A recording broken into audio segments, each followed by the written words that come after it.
Hi friends, இன்றைக்கி வந்து நம்ம குழந்தைங்களுக்கு ரொம்ப பிடிச்ச உளுந்து வடை தான் செய்ய போகிறோம். ஸோ இது வந்து ரொம்ப ஈஸியாக வீட்டிலையே செஞ்சிடலாம். இதுக்கு வந்து 2 பேர் ஹெல்ப்புக்கு வேணும் அப்படிங்கிற அவசியமும் கிடையாது. இதை நம்மளால் செய்ய முடியாது அப்படின்னும் இல்லை. நம்ம ரொம்ப சூப்பராக ஈஸியாக செஞ்சிடலாம், ரொம்ப சிம்பிளாகவும் செஞ்சிடலாம். ஸோ இது வந்து நிறைய பேர் பார்த்திங்கன்னா உளுந்து வடை வந்து நல்லாவே வரல, கிறிஸ்பியாக இல்லை, எப்படி தான் வடை செஞ்சாலும் டேஸ்ட்டே வரமாட்டேங்குது அப்படின்னு சொல்லுவீங்க. ஸோ இந்த வீடியோவில் நான் எல்லாமே சொல்லியிருக்கேன். ஸோ இந்த வீடியோவில் நான் எப்படி பண்ணியிருக்கேனோ அதே போல் நீங்கள் பண்ணுங்கள்.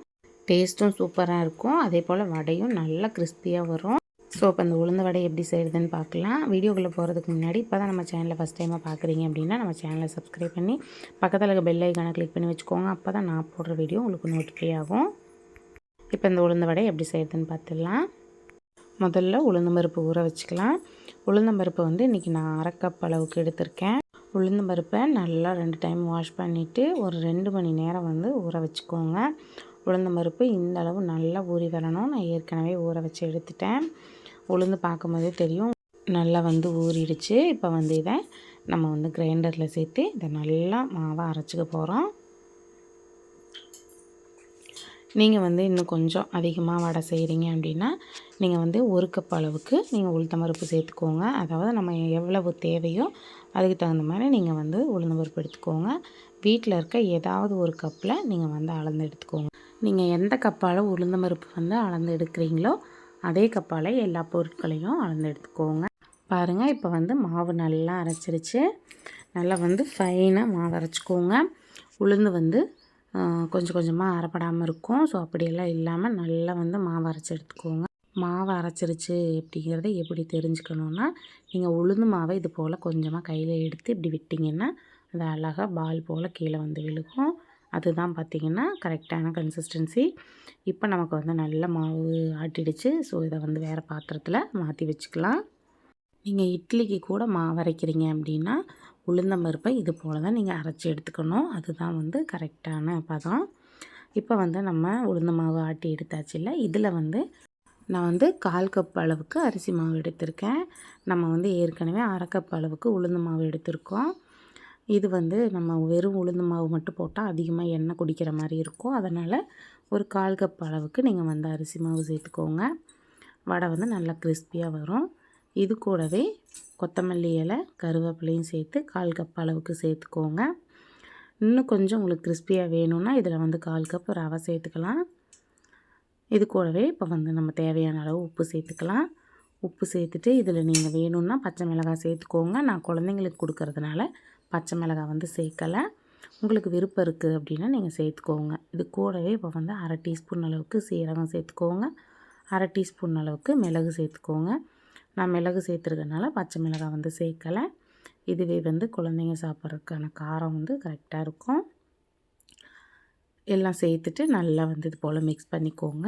நம்ம சேர்த்துருக்க எல்லா பொருட்களும் பார்த்திங்கன்னா இந்த உளுந்து மாவோடு நல்லா கலந்து வரணும். நீங்கள் மேலே ட்ரையாக இருக்குது அப்படின்னு தண்ணி தெளித்து இது பிசைஞ்சிடாதீங்க.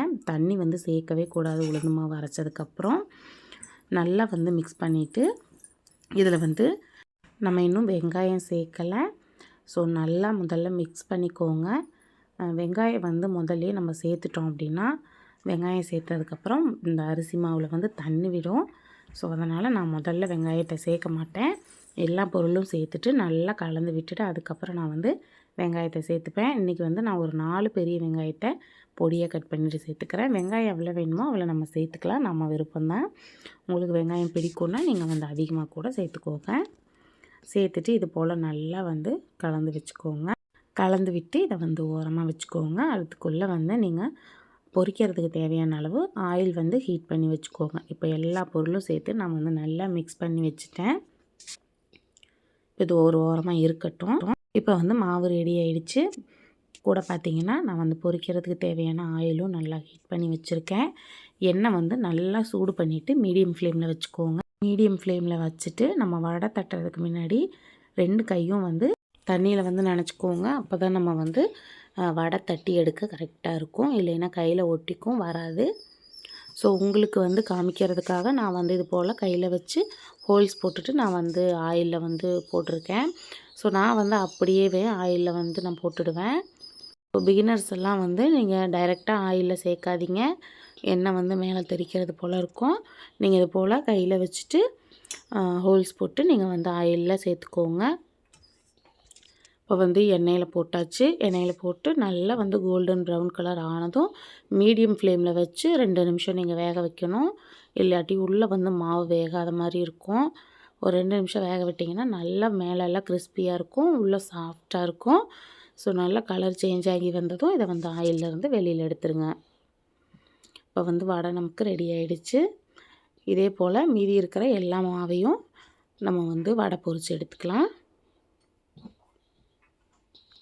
நான் இருக்க எல்லா மாவுலேயும் பார்த்தீங்கன்னா வடை போட்டு பொரித்து எடுத்துக்கிட்டேன். நீங்கள் இதை வந்து குக் பண்ணுறதுல தான் இருக்குது. நம்ம ஆயிலில் சேர்த்ததுக்கப்புறம் ஒரு 2 to 3 நிமிஷம் நீங்கள் வடையை வந்து வேக வச்சிங்கன்னா மட்டும்தான் உள்ளே வந்து நல்லா சாஃப்டாக வெந்திருக்கும், வெளியில் நல்லா கிறிஸ்பியாக இருக்கும். இல்லைன்னா உள்ளே வேகாத மாதிரி இருக்கும். அதை கரெக்டாக பார்த்துக்கோங்க. இப்போ நமக்கு வந்து சூப்பராக உளுந்து வடை தயாராகிடுச்சு. அவ்வளோதான் ஃப்ரெண்ட்ஸ், குழந்தைங்களுக்கு ரொம்ப பிடிச்ச மாதிரி உளுந்த வடையை நம்ம வீட்டிலேயே செஞ்சு கொடுக்கலாம். உங்களுக்கு பார்க்கும்போதே தெரியும் பாருங்கள், வெளியில் எவ்வளோ கிறிஸ்பியாகவும் உள்ளே எவ்வளோ சாஃப்டாகவும் இருக்குது பாருங்கள். சாப்பிட்றக்கும் அவ்வளோ டேஸ்ட்டாக இருக்கும். ஸோ கண்டிப்பாக மிஸ் பண்ணாமல் இந்த ரெசிபியை ட்ரை பண்ணி பாருங்கள். ட்ரை பண்ணி பார்த்துட்டு எப்படி வந்ததுங்கிறத கமெண்ட்டில் சொல்லுங்கள். இந்த வீடியோ உங்களுக்கு பிடிச்சிருக்குன்னு நினைக்கிறேன். வீடியோ பிடிச்சிருந்தால் லைக் பண்ணி ஷேர் பண்ணிவிட்டு நம்ம சேனலை சப்ஸ்கிரைப் பண்ணிக்கோங்க. பக்கத்தில் இருக்க பெல் ஐக்கானை கிளிக் பண்ணி வச்சுக்கோங்க. அப்போ தான் நான் அடுத்தடுத்து போடுற வீடியோ உங்களுக்கு நோட்டிஃபை ஆகும். இதே போல் நிறைய வீடியோ நம்ம சேனலில் அப்லோட் பண்ணியிருக்கோம். செக் பண்ணி பாருங்கள், உங்களுக்கு யூஸ்ஃபுல்லாக இருக்கும். யூஸ்ஃபுல்லாக இருந்தால் உங்கள் ஃப்ரெண்ட்ஸ் அண்ட் ஃபேமிலிக்கும் ஷேர் பண்ணுங்கள். அடுத்த வீடியோவில் பார்க்கலாம்.